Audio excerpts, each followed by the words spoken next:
Okay. First things first, if you are into all things Hollywood, what's going on with movies, television, comic books, pop culture, and so much more, then my Hollywood news updates are for you. So let's dive right on in. First things first, I really wanted to draw a huge spotlight on this because it just really hits close to home for me personally. So let's go. All right, let's try that again. Yellowstone star Cole Hauser is apparently doing such amazing things. He is a proud sponsor of the Special Operations Warriors Foundation. He's helping provide more than 1,100 scholarships for kids who've lost military parents. To me, this is absolutely amazing. I come from a long line of just generations of family that have been in the military. Up until recently, one of my aunt's daughters was actually recently in the Army. So to me, this is just absolutely amazing. You know, I had family members who served in World War II, in World War I, in the Civil War, in the Revolutionary War. They went to Korea. You know, just one of my uncles was in the Navy for like over 20 years. So to me, it's something that is very close to my heart. And Cole Hauser, this is so amazing. So this is one of his ways of helping military families' kids, and also honoring his grandfather, who was in World War II and was a Hollywood producer. So to me, that is so amazing. Over 1,100 scholarships for kids. That's absolutely awesome, wonderful, feel-good Hollywood news for a change, right? Next up on the docket for Hollywood news is another list from Screen Rant. So I definitely want to hear your thoughts on this. Screen Rant put together a list of all kinds of Disney remakes that are currently in development and or already have a release date scheduled. So here we go. There are 15, and a couple of these I'm like, no, don't touch those, leave them alone. Just for all that is good in the world, just leave them alone. Let me hear your thoughts on this, because I just shared mine. So, I mean, fair's fair, right? So according to Screen Rant, we're going to have a live action remake of Snow White, and that is going to be brought to you on March 22nd of 2024. We're also getting a live action Lilo and Stitch, and that is slated for May 10th of 2024. And we're getting Mufasa, the Lion King, in July of 2024. They didn't give an actual date yet, but it is in July of 2024. Now, all the rest of these from number 4 all the way to 15, they're currently, quote, in development. So there's no actual release date yet scheduled, as far as I was able to tell. However, once that information does in fact become available, I will definitely update you guys. You guys know the way I do it. Coming in at number 4 is Moana, and that is currently in development. We've got The Hunchback of Notre Dame. We've got the Aristocats, and I'm like, no, leave them alone. We've got a Cruella 2. That could be interesting. We've got Tink, which I'm like, no, just leave it. Leave Peter Pan alone. The Sword and the Stone, that made my soul so sad. I'm like, just leave it. Just leave it alone. Just please, just stop. And number 10, Hercules. I am such a huge fan of the animated one. I'm just like, oh, you guys are crushing my soul right now, just crushing me. Coming in at number 11 is Jungle Book 2. 12, we've got Bambi. Number 13, Aladdin 2. And then 14 is Robin Hood. And number 15, The Black Cauldron. Why can't they just leave these alone? Like, you know, I'm all for, you know, live action stuff and whatnot, but just the way stuff is going these days, just leave it alone for now. Just put a pin in it, please. Just pause, hold the phone, just stop. But I want to hear from you guys. What are your thoughts on this? Tell me, please. Let's share some thoughts. Next up in the Hollywood news, I'm actually pretty interested in this. I'm not going to lie. I grew up really liking the Sex and the City series, and they have a spin-off, in case you were wondering, on HBO Max, or now, quote, the Max app, called And Just Like That. And apparently for their season 2 finale, we are getting a return of Samantha Jones herself, played by none other than the iconic Kim Cattrall. I do not know what sort of sorcery. I feel like I have Sally First stuck in my eyelashes here. I do not know what sort of sorcery they legitimately had to pull to make this happen, because as you may or may not know, there's been a huge feud and some bad blood for a while now between Kim Cattrall and Sarah Jessica Parker, which is very interesting considering, you know, Carrie Bradshaw and Samantha Jones are legitimately best friends on the series, Sex and the City. So it's very interesting that in real life, that is just... it is not the case. So I am super curious to see what exactly goes down, but apparently she is in fact making a cameo in the season 2 finale for And Just Like That. I cannot wait to see this season, actually, because Aiden is back. I don't know how I feel about this, because I feel as though, you know, like, maybe we should have just left Aiden alone.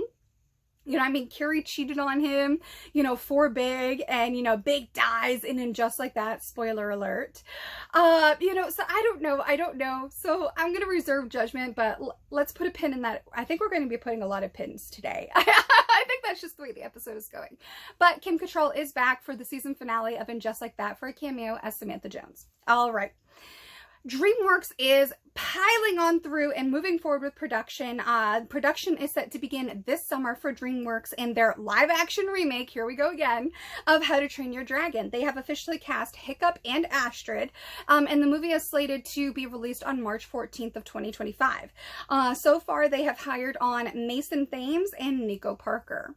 Moving right along in the Hollywood news updates is some stuff revolving around the writer's strike, Deadpool 3, and Ryan Reynolds. I share a lot of the same sentiments, actually, that I saw from other people online about this news. So here we go. Ryan Reynolds is officially legally barred and banned from being able to improvise and rewrite any lines on the set in production of Deadpool 3. Now, with this being a rated R film and the writer's strike and everything going on, it's like Marvel.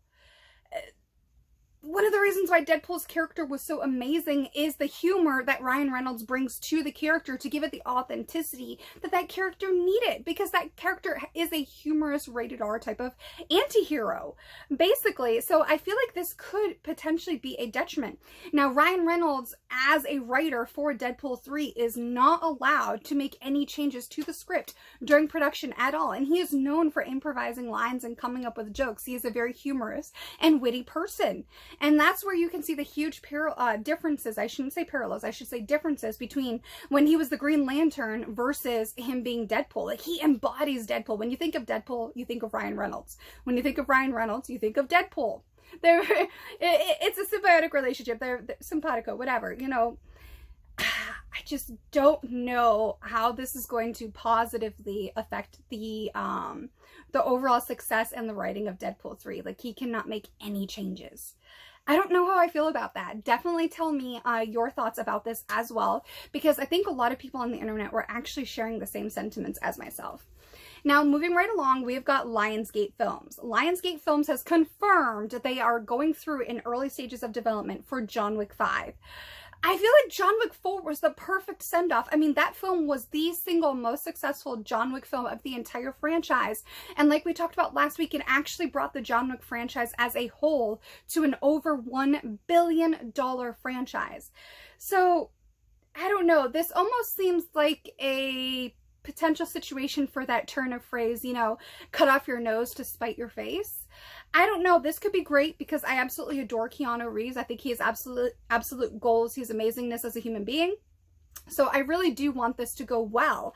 I just don't know. I feel like maybe John Wick 4 was the good stopping point, you know, but hey, I guess we're gonna have to put a pin in that as well and reserve some judgment. On the Netflix side of news, Netflix apparently hired Arnold Schwarzenegger to be their chief action officer. I don't really know what that means. As more information comes out about that, I will definitely let you know. But with all of the shady stuff going on right now and everything like that, and like all the upcharging and all this controversy over password sharing, it's like, what are we doing? What are we doing here, Netflix? Like, do we need to sit down and have a chat? Like, what are we doing? You know, you guys are losing money and people are getting dissatisfied with your platform, and then you go and hire a chief action officer in the form of Arnold Schwarzenegger. Now, I mean, I love his action films. Who knows action more than him? Maybe Sylvester Stallone. Maybe that's it. But I mean, I don't know. I just don't. What is going on? I feel like The Matrix was not just a Hollywood film. I feel like it was a social commentary documentary about where things are headed. You tell me. You tell me. Also on the Netflix side of things, I briefly glossed over the whole password sharing thing. Well, apparently Netflix is going to begin charging for password sharing. They've threatened this before, but it's officially getting put into into action. They will charge $7.99 per month per one non-household member who is going to share your password. Your premium plan for Netflix will let you add 2 non-household members at the same additional rate. I don't know. I think it's hilarious that Blockbuster on social media made fun of Netflix for this. Rightly so. Rightly so. On funner side of news, on the more fun side of news, Good Burger 2 is already in production.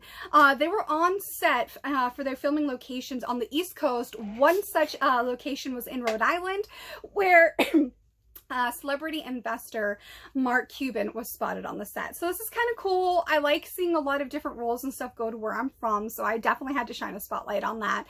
I am born and raised on the East Coast. I spent a lot of time in Rhode Island. You know, I was like 30 minutes from the border, so it was very, very easy. Love that. All right, so this has been your latest Hollywood news update. Now